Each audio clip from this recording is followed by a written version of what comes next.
मागील भागात आपण पाहिले, विमानतळावर शेखर आणि बाबीची अचानक गाठ पडली. शेखरने बाबीला विचारले, मला रिसीव्ह करायला आलीस, मग इथे का उभी आहेस? तेव्हाच विवेक आई आई हाक मारत आला आणि बाबीला बिलगला. बाबी म्हणाली, तुझ्यापेक्षा याने खूप लांबचा प्रवास केला आहे आणि असं म्हणत चालू लागली. दाजी शेखरला म्हणाले, एकागी विचार करून उपयोग नाही. इतर खूप महत्त्वाचे फॅक्टर्स आहेत. पत, वर्तुळ, समाज, पेशा, ह्या कशाचाही विचार तुला शिवत नाही का? दाजी हेच फॅक्टर बाबीच्या बाबतीत नव्हते का? पण तिने ते ठोकरून लावले. ती एक अफाट मुलगी आहे, हुशार आहे. अभिमान वाटावा तशीच आहे ती, पण अहंकारी आहे. तिच्याशी लग्न करण्याचा मार्ग तिनं तुला ठेवला नाही. तुला भेटायचं असेल तर तू अवश्य भेट, पण तिला तुझी गरज नाही. आता पुढे चहा घ्या. पहा पूर्वीसारखा झालाय का? शेखर भानावर आला. दाजी म्हणाले, तसंच झालं होतं. आपला मुलगा ह्या शब्दाने तो चमकला होता. चमकायचं नसतानाही बाबीने हे नक्की ओळखलं असणार. एवढ्या कोणत्या विचारात होतात? विशेष काही नाही. चहा संपेपर्यंत दोघं गप्प होती. नंतरही काय बोलावं असा दोघांना प्रश्न पडला. वरवर बोलता येणार नव्हतं. मुद्द्याला हात घालण्याचं धारिष्ट्य नव्हतं. एखाद्या घरात मृत्यू व्हावा, नातेवाईकांना भेटायला जावंच लागतं. गेलेल्या माणसाचा विषय वारंवार काढायचा नसतो. अवांतर विषये नाटकी वाटतात. भेटायला गेल्यावर निश्चित कोणत्या क्षणी जातो म्हणावं हेही कळत नाही. दोघं एकदम हसली. का हसलीस? तुम्ही का हसलात? उगीच. मीही. मला नाही तसं वाटत. मग का हसलात ते सांगा. तुमचं माझं कारण एकच निघालं तर अजून आपली मनं एक आहेत असं समजायला हरकत नाही. बाबे, शेखरने आर्ततेने हाक मारली. मधलं 3-3.5 वर्षाचं अंतर ह्या हाकेने कापलं गेलं. सगळं एकदम बोलून टाकायचं होतं, पण शेखरने पहिलाच प्रश्न विचारला तो हा. बाबी, तू असं का केलंस? काय? सगळ्या भवितव्याला निराळीच कलाटणी दिलीस. कशी? तू तुझं मूल वाढवायचा निर्णय. तुझं? माझ्या एकटीचं? Will you kindly correct your sentence? I am sorry. होतं असं कधी कधी. विषयाला सुरुवात होणार म्हणता म्हणता मध्येच खीळ बसली. ती शांतता फार भयान होती. ते क्षण संपवायचे म्हणून बाबी म्हणाली, तुम्हाला काय सुचवायचं होतं? आता काय सुचवणार? सुचवायचं म्हणजे काय म्हणायचं होतं? तुझा हा निर्णय मला फार धाडसाचा वाटला. वाटला नव्हे, तो धाडसाचा होताच. पण बाबे, Shekhar, let us stop here only. आता नाही मी थांबणार. एकदा होऊन जाऊन दे. काय पण? सगळं सांग. सॉरी. का? तुला सगळं ऐकवणार नाही. आणि एकदा मी सुरुवात केली तर मध्ये मी थांबणार नाही. मी तुला थांबवणार नाही. मग काय करशील? सगळं ऐकेन. ऐकून काय करणार? निर्णय घेशील? घेईन. पेलेल तो निर्णय. हो. मला नाही वाटत. का पण? निर्णय पेलायची ताकद ज्याच्या अंगात आहे तो भूतकाळात काय घडलं याची छाननी करीत बसणार नाही. आणि सगळं ऐकून जर कोणताच निर्णय घ्यायचा नसेल तर माझी कहाणी मी उगाच काय ऐकवत सुटायचं माझ्यासाठी? मला आता वेळ नाही आणि त्याचा कंटाळा पण आलाय. 3 वर्ष तेच तर करत आले. तुम्ही तिकडे हजारो मैलावर होतात. इथं मी तुमची आणि माझी उत्तरं देत बसले होते. खरं बोलणाऱ्या माणसाच्या वाट्याला जास्त प्रश्न येतात. खोटं बोलणारा माणूस कुणाच्या तावडीत सापडत नाही. खरं बोलणाऱ्या माणसाला उपदेश करणारे जास्त भेटतात. असं कसं म्हणतेस? आता कसं काय सांगू? आपलंच उदाहरण घेऊ? चालेल. एखाद्या डॉक्टरकडे ॲबॉर्शन करून घेण्यासाठी गेले असते तर तोंडातून ब्र न काढता त्यानं ते काम गुपचूप केलं असतं. मूल वाढवायचं ठरवलं तेव्हा प्रश्नच प्रश्न. बाळातपण करणारा डॉक्टरही सांगतो ह्यातून मी सुटले असते म्हणून. असं आहे. शेखर गप्प बसला. त्याने काहीतरी विचारावं असं आता बाबीला वाटू लागलं. उत्तरं देण्याची ही आता शेवटची खेप. एकदा त्याला सांगितलं की संपलं. शेखर पुटपुटला. तू घर सोडायला नको होतंस. कुठलं घर? तुझं स्वतःचं. माझं घर मी नाहीच सोडलं. हे काय माझं घर? हे नाही, नानांचं घर म्हणजे तुझं. तुम्ही बरोबर बोललात. नानांचं घर हेच बरोबर. असं कसं म्हणतेस? ते उद्या तुम्ही नानांना ऑफिसात विचारा. तू सांग. सांगितलं ना, ते घर माझं नव्हतंच. ते घर होतं एका प्रतिष्ठित माणसाचं. त्याला पत होती, लौकिक होता, नाव होतं. अशा माणसाचं ते घर. त्या घरातला बाप लौकिकाला भिणारा होता. आई स्वतःला भिणारी होती. भाऊ सत्याला भिणारा होता. मी तिथं गुदमरून गेले, मग पडले बाहेर. काय वाटलं बाहेर पडल्यावर? चांगलं वाटलं. भीती नाही वाटली? मुळीच नाही. नवल आहे. त्यात नवल कसलं? उघड्या हवेचं माणसाला केवढं आकर्षण असतं पण तुम्ही विमानानं प्रवास केलात. काय वाटलं विमानात बसलात तेव्हा? प्रथम भीती, नंतर मोजताना येण्या इतपत आनंद. आणि विमानात बसण्यापूर्वी तो पासपोर्ट, त्या चौकशा. विमानात बसल्यावर त्या चाकोरीचा विसर पडतो. एक्झॅक्टली. काय? चाकोरी सुटल्याचा मलाही आनंद वाटला. घर सोडल्यावर ॲबॉर्शन केलं नाही तेव्हाही असाच आनंद वाटला. आणखीन एक चाकोरी सोडली म्हणून. बाबी शांतपणे सांगत होती. शेखर मनातून जरासा हबकला होता.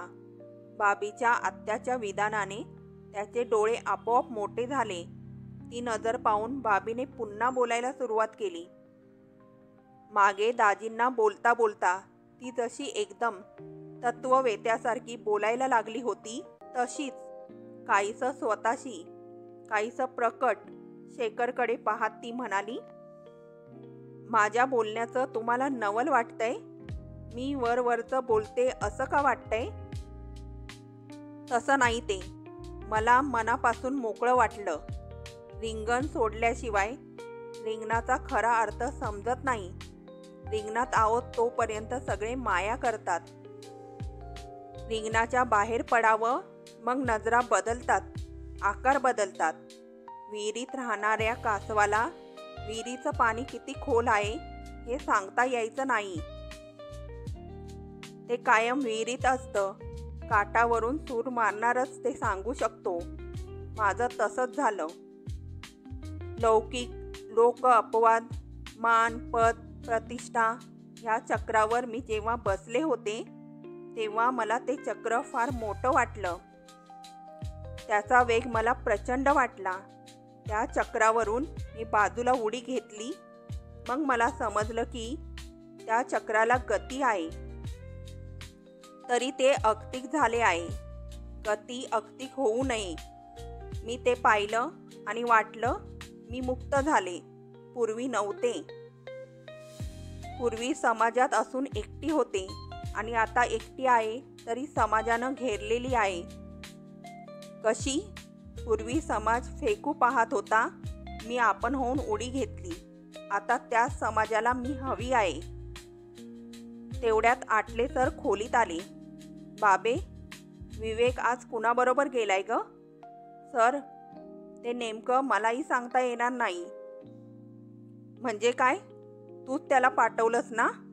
पाठवलं मीच. रेखा मावशीनीच त्याला न्यायला आली होती. पण तिच्याबरोबरच तो गेला असेल असं नाही. देवधरांनी आजच टार्झनची तिकीटं काढली होती. त्यांच्या आजीला काय सांगू मग? काय सांगू मी तरी? ठीक ठीक सांगतो. खुद्द आईलाच पत्ता नाही म्हणून. आटले सर जायला निघाले तेव्हा बाबी म्हणाली, सर तुमची ओळख करून देते. शेखर हे माझे आटले सर आणि सर हे शेखर, विवेकचे वडील. शेखरच नव्हे तर बाबीच्या स्पष्टवक्तेपणाची पुरती ओळख असलेले आटलेही मनातल्या मनात चमकले. शेखरने उभं राहत नमस्कार केला. त्याला उलट नमस्कार करून आटले जाऊ लागले तेव्हा बाबी दरवाजात जाऊन म्हणाली, विवेक जर खाली असला तर तुम्हीच त्याला प्रथम वर पाठवा. त्याची आणि त्याच्या वडिलांची ओळख करून देते. बाबीला नमस्कार करीत आटले जिना उतरू लागले. बाबी खोलीत पुन्हा येत म्हणाली, कसे आहेत आमचे सर? शेखर अद्यापि भानावला होता. त्याच्या त्या अवस्थेकडे बाबी आता हेतुपुरस्सर पाहणार नव्हती. विवेकची आणि त्याच्या वडिलांची ओळख करून देते ह्या वाक्याने त्याची ती अवस्था झाली आहे हे न समजण्या इतकी बाबी खुळी नव्हती. त्याला उरलेलं ऐकण्याची संधी आटले सर येऊन गेले म्हणून मिळाली होती. आपल्याच विचारात दंग असल्याचं दाखवत ती म्हणाली, शेखर स्वतःचं म्हणजे नानांचं घर सोडल्यावर मला भेटलेले परमेश्वर म्हणजे आटले सर यांनी मला सावरलं म्हणजे मागचा पुढचा विचार न करता माझ्याबरोबर चक्राच्या बाहेर उडी घेतली.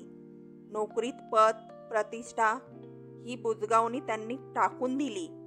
त्यांच्या थोर साध्वीने अक्कांनी तर तशीच साथ दिली सरांना. जन्मदात्या आई वडिलांना न पेललेलं शिवधनुष्य ह्यांनी आपल्या खांद्यावर वागवलं. माझ्यासारख्या छळ यांनी केला समाजानं. आम्ही वाकलो नाही, पळालो पण नाही. आता समाज वाकला. विवेकवर तर वर्षाव चालतो प्रेमाचा. इथं नसतोच फार वेळ. भाग्यवान आहे आपला विवेक. पुन्हा तोच वाक्यप्रयोग, आपला विवेक. पण शेखर आता शांत होता. त्यानं खरं तर तसंच शांत राहायचं, पण तरी त्याने विचारलंच, लोकांचं प्रेम नुसत्या विवेकवर आहे का? काहींचं नक्कीच. म्हणजे काही लोकांचं माझ्यावर लक्ष आहे. You have notice it. It is not that difficult. विवेकचं निमित्त रोख माझ्यावर. त्या निमित्तानं माझी ओळख होईल, गप्पा गोष्टी होतील, जाणं येणं वाढेल, सहवास लाभेल, जबाबदारी न उचलता थोडी मजा करायला मिळेल. तसं नाही. तसंच आहे आणि मला ते कळलंय की नाही हे तुलाही पाहायला हवंय. तसं नाही बाबे. असलं तरी मी भीत नाही, कुणालाच भ्यायले नाही. शेवटी तू काय किंवा इतर काय, चक्रावरची माणसं, प्रत्येकाची गती कुठं ना कुठं अगतिक झालेली आहेत. आपण होऊन घेतलेली गती निराळी आणि कुणीतरी दिलेली गती निराळी. दिलेली गती पेलत नाही अशी माणसं ताठ उभं राहू शकत नाहीत. मग ताठ माणसांबरोबर ती आपोआपच वागतात. असं आहे. जाऊ दे. माझ्या चरपट पंजेरीला तुम्ही कंटाळलात. तुम्ही जरा आता दोऱ्यातल्या गमती सांगा. शेखर गप्प होता. दाजी म्हणाले ते खरं होतं. बाबीने स्वतःचं आयुष्य आखलं होतं. तिचं चित्र त्याच्याशिवाय पूर्ण होऊ शकत होतं. ती नोकरी करीत होती. तिचं मूल वाढत होतं. स्वतःचं घर सुटताच तिला आटल्यांचं घर मिळालं होतं. कुणी सांगावं, मुलासहित पत्करणारा तिला कुणीतरी भेटायचा. मग आपणच हे धाडस का करायचं? ह्या विचारापाठोपाठ दाजींचे शब्द नेमके आठवले.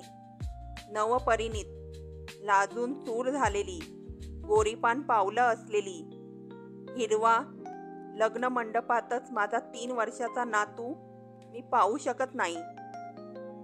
दोऱ्यातल्या गमती सांगताना भाभीच्या प्रश्नावर शेखर काही न बोलता उठला.